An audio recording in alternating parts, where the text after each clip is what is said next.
इस वीडियो में हम कंपनी निर्माण के चरण डिस्कस करेंगे। Various stages in the formation of a company. Actually there are 4 stages in the formation of a company. Company निर्माण में 4 चरण है। नंबर 1 प्रवर्तन, नंबर 2 समामेलन, नंबर 3 पूंजी अभिदान और नंबर 4 व्यवसाय का प्रारंभ। प्रवर्तन वाली प्रक्रिया हम पहले डिस्कस कर चुके हैं, एक बार उसे दोबारा से फटाफट रिवाइज करते हैं। ये जो हमने प्रवर्तक के कार्य डिस्कस करे थे, एक्चुअली ये ही प्रवर्तन प्रक्रिया में किए जाने वाले चरण हैं, स्टेप्स हैं।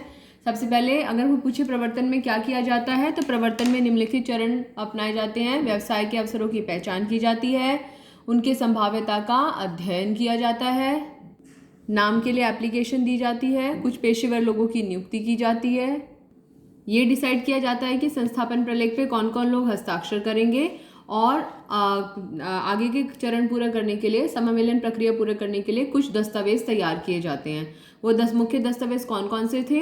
संस्थापन प्रलेख, संस्थांतर नियम, प्रविवरण या फिर स्थानापन्न प्रविवरण। ये थी पूरी प्रवर्तन प्रक्रिया, जिसमें कि प्रवर्तक ये सारे कामों को करता है। Now we move on to the second stage. हम दूसरे चरण की तरफ चलते हैं।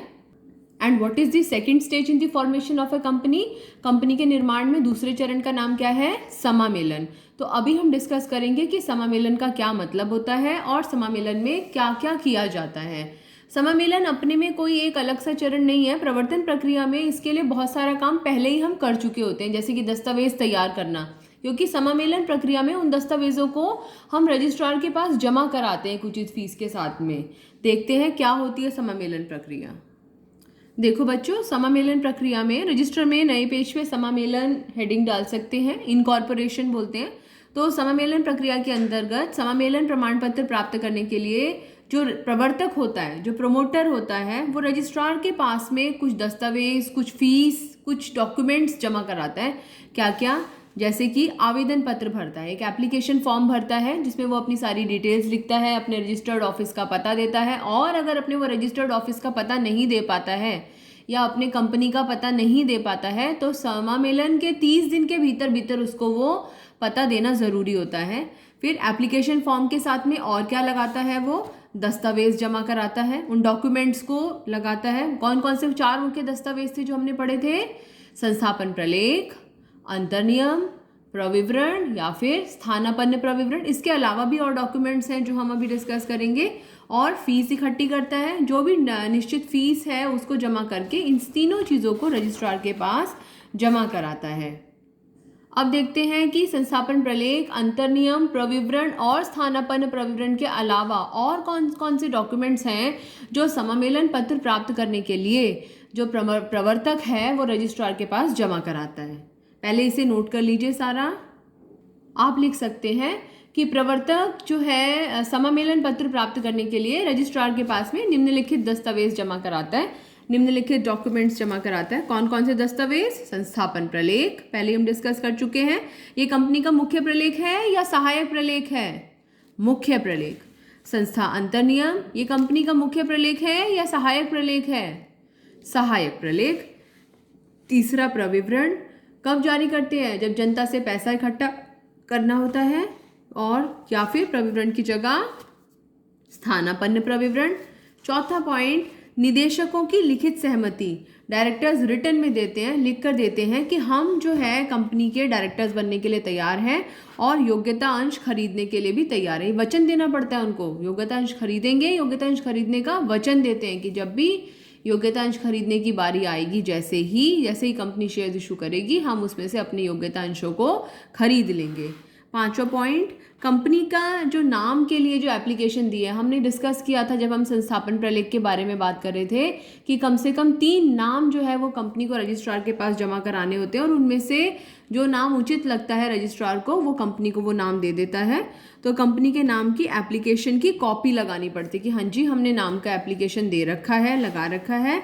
कंपनी का पता, मैंने आपको बताया कंपनी का पता, कंपनी का रजिस्टर्ड कार्यालय कहाँ है, इस चीज़ की जानकारी देनी पड़ती है। और अगर समामेलन पत्र प्राप्त करने के दौरान ये पता अभी ना हो, कंफर्म ना हो, तो समामेलन प्राप्त करने के 30 दिन के भीतर भीतर ये पता बताना बहुत ज़्यादा ज़रूरी होता है। और एक वैधानिक घोषणा, एक स्टैट्यूटरी डिक्लेरेशन कि हमने सारे दस्तावेज जमा करा दिए हैं। ये सारी डिक्लेरेशंस जो हैं वो प्रवर्तक को देनी पड़ती हैं। और उसके बाद में क्या होता है, जब ये सारे डॉक्यूमेंट्स को इकट्ठा कर लेते हैं, क्या रजिस्ट्रार को सिर्फ डॉक्यूमेंट्स चाहिए? डॉक्यूमेंट्स के साथ साथ और क्या क्या चाहिए रजिस्ट्रार को? पैसा, रिश्वत का नहीं, फीस का पैसा। तो प्रवर्तक क्या करता है, इन सभी दस्तावेजों को फीस के साथ में, सभी दस्तावेजों को फीस के साथ में रजिस्ट्रार के पास जमा करा देता है। अब रजिस्ट्रार का काम रह जाता है। रजिस्ट्रार सारे डॉक्यूमेंट्स को चेक करता है, फीस प्रॉपर होती है, उसके बाद में वो देखता है कि सारे डॉक्यूमेंट्स ठीक हैं, सब काम ठीक है। अगर वो संतुष्ट होता है, if the registrar is satisfied, उसको लगता है नहीं सब कुछ ठीक है, तो वो कंपनी को समामेलन प्रमाण पत्र जारी कर देता है। और बच्चों, ये जो समामेलन प्रमाण पत्र है, ये एक तरीके की जन्म पत्री है कंपनी के लिए, डेट ऑफ बर्थ सर्टिफिकेट है कंपनी के लिए। आपकी डेट ऑफ बर्थ चेक करने के लिए आप क्या देखते हो? अपना 10वीं का सर्टिफिकेट। और कंपनी जो है, अगर उसको अपना डेट ऑफ बर्थ चेक करना है तो वो कंपनी का समामेलन प्रमाण पत्र होता है। इतना बड़ा प्रूफ होता है बच्चों कि बहुत बार कोर्ट में ऐसे केसेस आए हैं, अगर सपोज गलती से डेट गलत लिखी गई है समामेलन प्रमाण पत्र में, अगर 19 अक्टूबर को वो कंपनी बनी है और 19 अक्टूबर लिखने की बजाय उसमें 9 अक्टूबर लिखा गया है, तो यही माना जाएगा कि इस कंपनी का जन्म जो है वो 9 अक्टूबर को हुआ था। इतना बड़ा प्रूफ होता है समामेलन प्रमाण पत्र, और इसमें परिवर्तन करना असंभव होता है, नेक्स्ट टू इम्पॉसिबल होता है।